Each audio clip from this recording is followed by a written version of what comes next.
Hi, welcome to the 60 Zone, and my name is Jacqueline Smith. Thank you for tuning in. And I am proud to have this platform to celebrate Black History Month. And what I want to talk about today is a topic that I learned about 8 years ago, and it is called the Devil's Punch Bowl. And before I get started, I want to state as a disclaimer, all the information that I got it off of many different websites, and I will write that down in the description box below. So check it out. So let's get started. So the Devil's Punch Bowl. Well, I got this information off Wikipedia.org, and I quote: "The Devil's Punch Bowl was created in Natchez, Mississippi," and I hope I'm pronouncing that correctly. And I'm reading off my notes, so if you see my head turning, back and forth, it's because I'm reading from my notes that I got, that I wrote down for myself. So I've got a lot of key information in there, so I don't want to leave out any of the most important facts about the Devil's Punch Bowl. So, the city was named after the Natchez tribe of the Native Americans, and their ancestors inhabited the land in the 18th century and before the French colony period. So they were there for a very long time. The Natchez tribe was defeated by the French in the early 1700s, and so they dispersed to many different places. So anyway, so let's get started about the Devil's Punch Bowl. I just wanted to give you a little bit of information or history about Natchez, Mississippi. I hope I'm pronouncing that correctly. So let's get started at the beginning of how it all started. So on April 12th, 1861, the American Civil War was triggered because of uncompromising differences between the free and slave states over the power of the national government to prohibit slavery in the territories that had not yet became a state yet. And on January the 31st, 1865, the 13th Amendment abolished slavery was proclamated in the United States of America. And on May the 9th, 1865, the Civil War came to an end. And so, after the Civil War, needless to say, after the Civil War, the free men and women graciously and frantically, they left their mental shackled, cold-hearted plantations, brutal lifestyle, with nothing but the clothes on their backs and their families at home. And I'm assuming, this is just my opinion, I'm assuming that they were praising God and thanking God along the trail as they were being escorted by the Union troops that they trusted to lead them to safety, to a safe and unknown promised land of freedom, so they thought. So I can just hear them singing their nigger national anthem, or some song like "Way in the Water."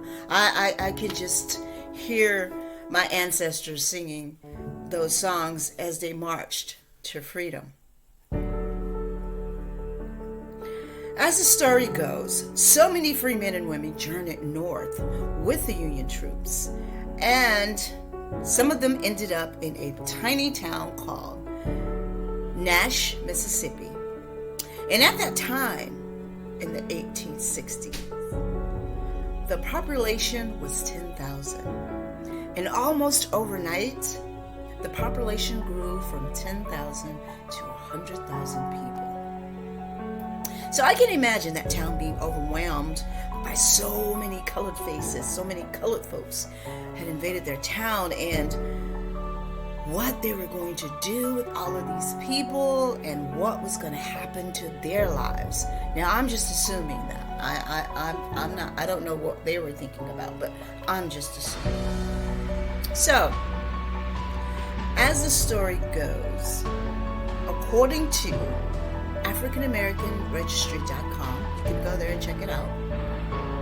I quote, "In order to deal with the influx of the recent free men and women, a concentration camp was established by the Union soldiers, rumor has it.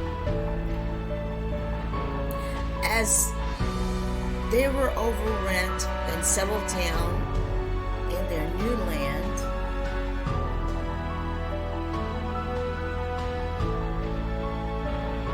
the men, women, and children, as the story goes, because of the overrun, because of there was so much going on, diseases were, they couldn't feed them, they couldn't clothe them, because remember at the beginning of the story, they left with nothing but the clothes on their backs. So they had nothing. You know, it kind of reminds you of the Exodus in the Bible, when the children of Israel were leaving Egypt. And they left with, well, they did leave with lots of treasures because the Egyptians gave them a whole lot of things. But so we cannot compare that to that. But I just wanted to kind of give you a visual of what it was. I mean, I don't know how they felt, but I can imagine what was happening at that time. You know, they were in this foreign land and they were marching with these troops that they trusted. So now here they are locked behind walls with their children. And the husbands were made to go out and do hard labor, like back in the plantation. So they felt like they were back where they started from. So they trusted all these people to take them to a place of freedom. And unfortunately, it didn't happen that way. So, and the story goes to say that the children, they were locked behind the concentrated walls of the camp, and they were left to die for starvation. And some people tried to escape, but they were recaptured by the Union troops and forced into hard labor. A former director of the Natchez cemetery says, I quote, "So they decided to build an encampment form at the Devil's Punch Bowl, which they walled off and wouldn't let them get out." And I must go back to say that they called it the Devil's Punch Bowl because of the shape of the bowl. It was located at the bottom of a cavernous pit with lots of trees and cliffs on top. So that meant that was a very deep pit that nobody could get out of. So they had the doors, the walls, so they locked them behind it, so they couldn't climb out of it. They couldn't, none of those things were happening. So they kept them in a contained area so that they can make sure, or they can keep count of where they were going, and to make sure that this little tiny town, was kept safe. That's what I'm assuming. I don't know. I wasn't there. So I will be right back, and if you are enjoying this and you're intrigued or you're curious about the Devil's Punch Bowl, so go over to my podcast at Anchor.fm or Spotify or anywhere you get your listening podcasts from, and check it out. So you have a wonderful day, and thank you for tuning in.